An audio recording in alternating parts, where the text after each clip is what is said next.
Hi hello. ఇవాళ మనం 2 special songs గురించి మాట్లాడుకోబోతున్నాం. ఒకటి 'ఆపద్బాంధవుడు' సినిమాలోని 'ఔర అమ్మక చెల్ల'. రెండోది ఏంటంటే 'సాగర సంగమం' సినిమాలోని 'వేవేల గోపెమ్మల'. ఈ 2 సినిమాలకి దర్శకులు విశ్వనాథ్ గారే. అయితే ఈ 2 సినిమాల్లోని 2 కృష్ణతత్వం గురించి చెప్పే పాటలే.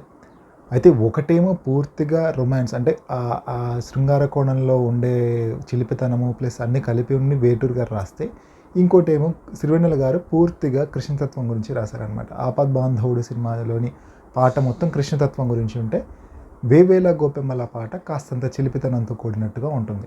అయితే ఈ 2 పాటల్లోని కొన్ని నచ్చిన లైన్స్ ఏంటో, కృష్ణతత్వం గురించి ఎవరు ఏం చెప్పారనేది ఒకసారి చూద్దాం. రూపం గురించి, కృష్ణుడు రూపం గురించి, రంగు గురించి సిరివెన్నెల గారు 'ఔర అమ్మక చెల్ల' పాటలో ఈ విధంగా అంటారు. నల్లరాతి కండలతో కరుకైన వాడే ఆనందలాల అంటారు. అంటే నల్లరాతి కండలు అంటే నల్లగా ఉండే కృష్ణుడు, రాతి కండలు అంటే అంత దృఢంగా ఉంటాడు అని చెప్పేసి సిరివెన్నెల గారు చెప్పారనమాట. అదే వేటూరి గారు 'వేవేల గోపెమ్మల' పాటలో రూపం గురించి, కృష్ణుడు రూపం గురించి చెప్తారనమాట. ఈ విధంగా చెప్తారు.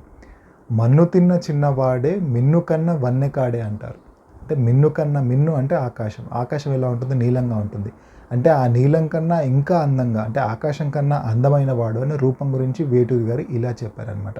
అయితే సిరివెన్నెల గారు ఈ 'ఔర అమ్మక చెల్ల' పాటలో అయినవాడే అందరికీ అయినా అందడు ఎవ్వరికి అని రాశారు. ఇక్కడ అయినా అందడు ఎవరికి అని అంటే అంచనాలకు అందడు అని కూడా అర్థం చేసుకోవచ్చు.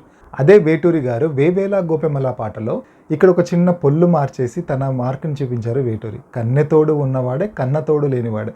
కన్నతోడు అంటే చిన్నప్పుడే దేవకిని వసుదేవుడు ఇద్దరు కృష్ణుడిని నదిలో పెట్టి పంపించేస్తే అక్కడ యశోదకు దొరుకుతుంది. యశోదనే పెంచుతుంది అనమాట. అందుకనే కన్నతోడు లేనివాడే అన్నారు. అదే కన్నెతోడు ఉన్నవాడే అంటే గోపికలతోడు ఉన్నవాడు అని అర్థం అనమాట. సిరివెన్నెల గారు 'ఔర అమ్మక చెల్ల' పాటలో వేలిపై కొండని ఎత్తి కొండంత వేలు పట్టే అని రాశారు. అంటే గోవర్ధనగిరిని చిటికిన వేలుతో ఎత్తుతాడనమాట కృష్ణుడు. ఆ తత్వం గురించి సిరివెన్నెల గారు మాట్లాడితే, ఇక్కడ ఏంటంటే వేటూరి గారు చిలిపితనం గురించి రాశారనమాట. అంటే చీరలన్నీ దోచి దేహ చింతలన్నీ తీర్చినాడే అని వేటూరి గారు ఇంకో కోణాన్ని స్పృశించారు. ఇక ఇందులో సిరివెన్నెల గారు అంటే భగవద్గీత గురించి చెప్తూ ఇద్దరు వేరువేరు పంథాల్లో రాశారు. ఒకసారి చూద్దాం, అది కూడా ఆ లైన్స్ కూడా చూద్దాం.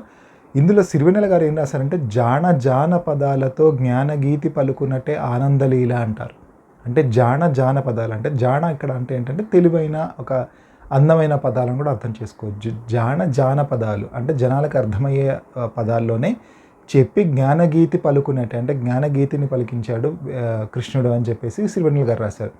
అదే వేటూరి గారు ఈ భగవద్గీత గురించి వచ్చేసరికి గీతార్థ సారం ఇచ్చి గీతలెన్నో మార్చేనే అంటారు. అంటే గీతార్థ సారం ఇచ్చి గీతలెన్నో మార్చేనే అంటే ఈ భగవద్గీత సారమంతా చెప్పేసి మన గీతల్ని మార్చడానికి ప్రయత్నం చేశాడు కృష్ణుడు, గీతల్ని మార్చాడు అని చెప్పేసి చెప్తాడనమాట.